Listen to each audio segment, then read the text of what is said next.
Les structures d'acier DMR présentées dans cette vidéo sont facilement montables et démontables par des charpentiers menuisiers. Étant en acier léger, une dalle flottante suffit car le poids est réparti uniformément sur le périmètre de cette dalle. Donc, plus rapide sur le chantier et par le fait même, moins coûteux.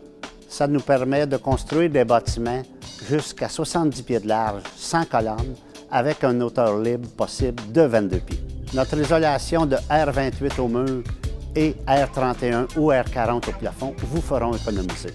Et en plus, 95 % de moins de pont thermique qu'une structure conventionnelle. Voyez maintenant les différentes étapes de montage d'une structure d'acier DMR. Étape de montage d'un bâtiment Melco. Étape 1. Réception de la structure. La disposition des fermes, poutrelles et chevrons doivent être en fonction de leur levage ultérieur. Vérifiez les dimensions des fondations et des fermes de toit pour que le tout coïncide avec les plans. Installez les ancrages lors de la coulée du béton et laissez ressortir 1,5 pouce de filet. Déposez les pièces de structure aux abords de la fondation en gardant 15 pieds de libre pour le skyjack. Étape 2. Pose des lisses. Mise en place de la membrane d'étanchéité sur la fondation tout autour du bâtiment, comme indiqué au plan et devis. Mise en place de la lisse. Généralement, la lisse doit arriver à égalité avec la paroi extérieure de la fondation au périmètre du bâtiment, voir plans et devis. Les lisses utilisées pour les murs non porteurs doivent être plus courtes de 8 pouces à chacune des extrémités. Les lisses utilisées pour les murs porteurs doivent être en pleine longueur, d'un bout à l'autre de la fondation. Pour faciliter le perçage des lisses, appliquez une goutte de silicone sur le bout de chaque boulon d'ancrage. Déposez la lisse sur les boulons d'ancrage à l'endroit désigné. Trouez la lisse où les gouttes de silicone sont demeurées. Une lisse temporaire doit être posée au même niveau que les autres lisses, là où il y a des ouvertures pour les portes. Étape 3. Fabrication d'une colonne pour faciliter le montage. Construction d'une colonne de 8 pouces carrés avec la lisse et les poutrelles des murs non porteurs. Érigez celle-ci plus haut que la bâtisse à construire. Attachez la colonne avec 4 fils d'acier. S'assurer que cette dernière est bien au niveau. Étape 4. Assemblage, ferme, poteau. Les fermes de toit devraient déjà être superposées les unes aux autres. Insérez les poutrelles dans les endroits prédisposés à les recevoir, connecteurs, aux extrémités du chevron. Les poutrelles doivent être installées avec le bris thermique du côté intérieur du bâtiment.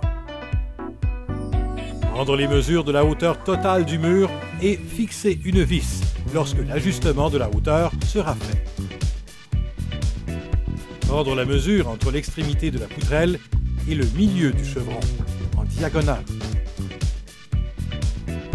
Une fois la mesure obtenue, vissez au minimum 8 vis sur le côté intérieur et 8 vis sur le côté extérieur.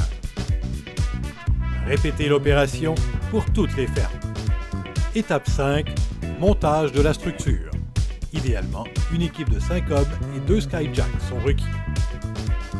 Montage des murs porteurs et des fermes de toit. Placez un petit bloc de bois en dessous de la poutrelle du dessus avant de la glisser vers l'extérieur de la pile. Appuyez le bas de la poutrelle de la ferme contre le sol, à l'aide de la grue, si nécessaire, lorsqu'elles sont en position couchée. Montez d'un coup la ferme.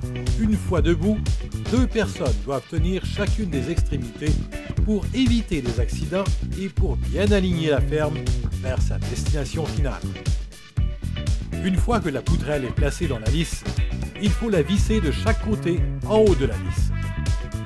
Vissez toutes les fourrures métalliques requises sur les murs extérieurs et vissez par la suite les fourrures des murs intérieurs. Voir le plan. Important, ne pas mettre les fourrures métalliques sur le toit tout de suite. Il sera ainsi plus facile de manœuvrer avec la grue. Posez un contreventement temporaire à tous les 4 fermes de toit et vérifiez la remise à niveau.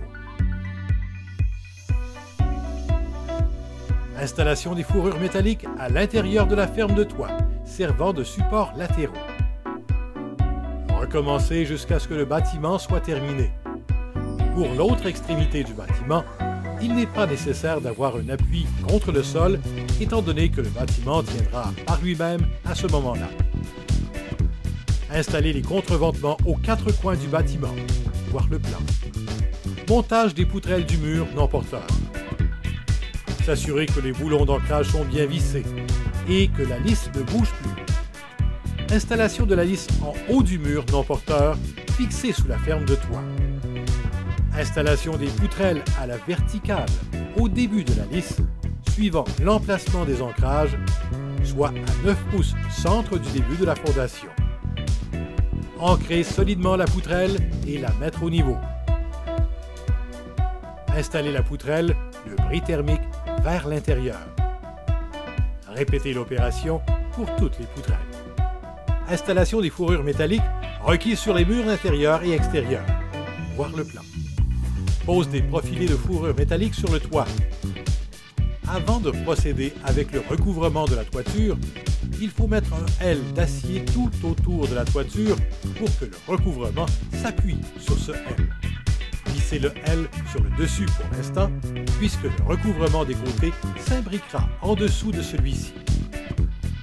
Installation des fourrures métalliques requises sur la toiture. Voir plan. Recouvrir la toiture du parement extérieur requis. Voir le plan. Création des ouvertures. Localiser les fenêtres, portes de service, portes de garage, etc. Voir le plan. Couper la lisse au bas des ouvertures descendantes jusqu'à la dalle au pourtour de la bâtisse. Voir le plan. Couper les poutrelles aux endroits requis. Voir le plan. Doubler les poutrelles aux endroits requis. Voir le plan. Installer une lisse en haut des ouvertures de moins de 48 pouces de longueur afin de faciliter la pose des portes et fenêtres. Installer les linteaux simples pour les ouvertures de plus de 48 pouces de longueur sur les murs non porteurs. Installer les linteaux doubles pour les ouvertures de plus de 48 pouces de longueur sur les murs porteurs. Voir le plan. Installer les lisses sur les côtés des ouvertures pour faciliter la pose. Les ouvertures sont maintenant créées. Il ne manque qu'à insérer les fenêtres ou portes à la toute fin. Installation des portes et fenêtres. Finition intérieure. Si le bâtiment est isolé, posez la laine, le pare-vapeur, ainsi que les fourrures de murs intérieurs. Si le bâtiment est non isolé, posez les fourrures de murs intérieurs.